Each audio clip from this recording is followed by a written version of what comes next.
एक बार फिर आपका स्वागत है हमारे एक नए वीडियो में। अगर वीडियो पसंद आए तो चैनल को सब्सक्राइब करें, वीडियो को लाइक और शेयर करना ना भूलें। चलिए शुरू करते हैं।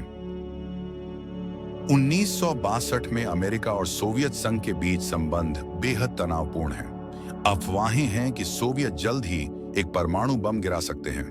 अमेरिकी नागरिकों में घबराहट फैल जाती है और लोग अपने पिछवाड़े में बम शेल्टर बनाना शुरू कर देते हैं।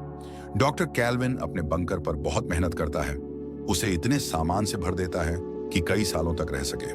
एक दिन कैल्विन और उसकी गर्भवती पत्नी हेलेन अपने घर में एक पार्टी रखते हैं। सब कुछ ठीक चल रहा होता है जब तक कि वे टीवी पर राष्ट्रपति कैनेडी का एक प्रसारण नहीं देखते, जो घोषणा करता है कि वे सोवियत संघ के खिलाफ एक गुप्त मिशन की योजना बना रहे हैं। कोई विवरण नहीं दिए जाते, लेकिन कैल्विन डर जाता है और सोचता है कि युद्ध शुरू होने वाला है। इसलिए वह सभी मेहमानों को बाहर निकाल देता है और अपनी पत्नी को बंकर में घसीट लेता है। कुछ ही सेकंड बाद एक विमान शहर के ऊपर उड़ता है और अचानक उसे एक यांत्रिक खराबी का पता चलता है। पायलट कुछ नहीं कर पाता और विमान सीधे कैल्विन के घर पर गिर जाता है, जिससे पूरा घर नष्ट हो जाता है। बंकर के अंदर कैल्विन आवाज सुनता है और सब कुछ हिलता है। इसलिए वह मान लेता है कि युद्ध शुरू हो गया है और जल्दी से दरवाजा सील कर देता है। वह हेलेन को समझाता है कि वह दरवाजा मैन्युअली नहीं खोल सकता।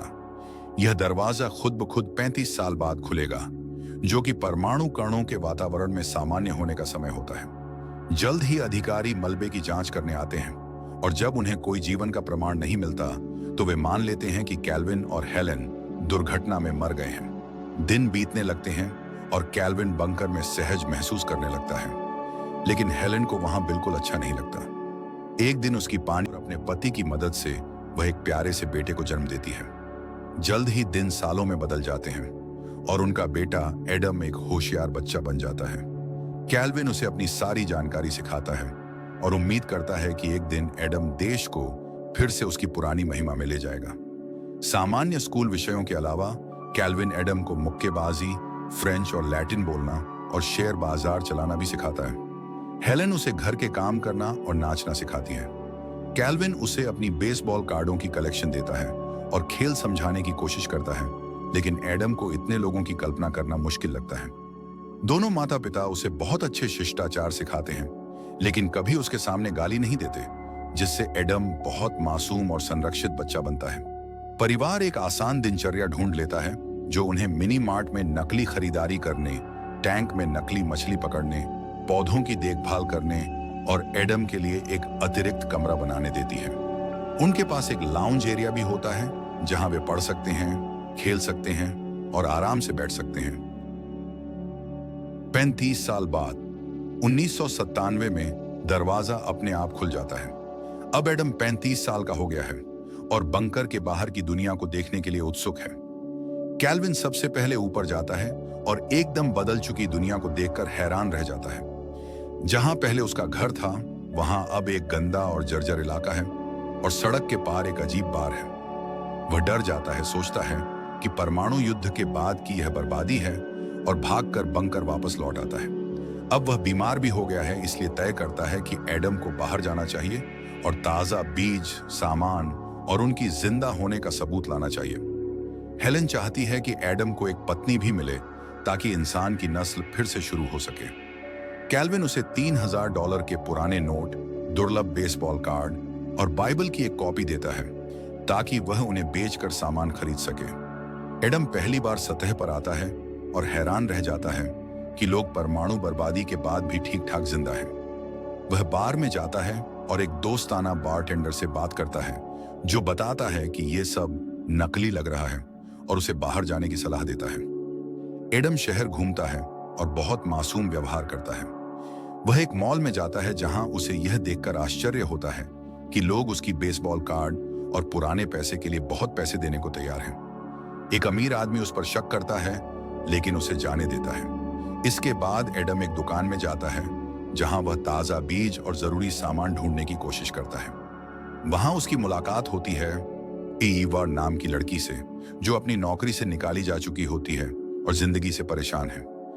एडम उससे मदद मांगता है और कहता है कि वह बीज खरीदना चाहता है, लेकिन उसे यह भी नहीं पता कि उन्हें पहचानना कैसे है।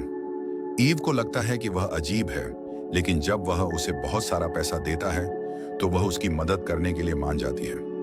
एडम उसे और उसके दोस्त द ट्रॉयन को अपने सभी दुर्लभ सामान दिखाता है और कहता है कि वह सामान बेचना चाहता है। ट्रॉय जानता है कि यह सब बहुत कीमती है और उसकी मदद करने के लिए तैयार हो जाता है।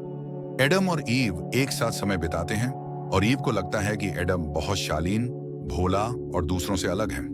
धीरे धीरे ईव को एडम से लगाव होने लगता है, लेकिन उसे लगता है कि वह मानसिक रूप से ठीक नहीं है क्योंकि वह परमाणु युद्ध की बातें करता है। एडम अपने माँ बाप को बताता है कि असली दुनिया अब सुरक्षित है, कोई परमाणु युद्ध नहीं हुआ था। जो बम गिरा था वह असल में एक हवाई जहाज पर था जो उनके घर पर दुर्घटनाग्रस्त हो गया था और मैं सोवियत यूनियन और भी अब टूट चुका है। कैल्विन यह सुनकर यकीन नहीं करता। उसे लगता है कि बाहर की दुनिया अभी भी खतरनाक है। वह कहता है कि वह एक नया बंकर मान बनाएगा, सिर्फ एहतियात के तौर पर। एडम और ईव फिर एक योजना बनाते हैं। वे शहर से बाहर एक नाखूबसान घर मान बनाते हैं जो एडम के पुराने बंकर की तरह ही दिखता है, ताकि उसके माता पिता धीरे धीरे नई दुनिया में एडजस्ट ऑन कर सकें। मेलकर, जिसने लिफ्ट के चारों ओर एक धर्म शुरू कर दिया था, अब पीना छोड़ देता है और घर बनाने में मदद करता है। एडम और ईव पुराने स्टॉक्स बेचते हैं जो कैल्विन ने 1960 में खरीदे थे और अब वे करोड़ों डॉलर के हो गए हैं। नई जगह पर हेलेन और कैल्विन आराम से रहने लगते हैं। हेलेन और ईव एक साथ खाना बनाती हैं और घुल मिल जाती हैं। एडम अपने पिता को आखिरकार सच्चाई बताता है कि कोई बम नहीं गिरा था, सब कुछ एक दगलती बात थी। कैल्विन थोड़ी देर शांत रहता है, फिर मुस्कुराता है। उसे एहसास होता है कि उसका बेटा बड़ा हो गया है और उसने सही फैसले लिए। कहानी का अंत होता है एक खूबसूरत घर में जहां 3 पीढ़ियां मिलकर एक नई जिंदगी शुरू करती हैं। तो दोस्तों, आज का वीडियो यहीं खत्म होता है। उम्मीद है आपको पसंद आया होगा। अगर अच्छा लगा हो तो एक लाइक जरूर दीजिए, चैनल को सब्सक्राइब करें और अपने दोस्तों के साथ शेयर करें। मिलते हैं अगले वीडियो में, तब तक के लिए जय हिंद, वंदे मातरम।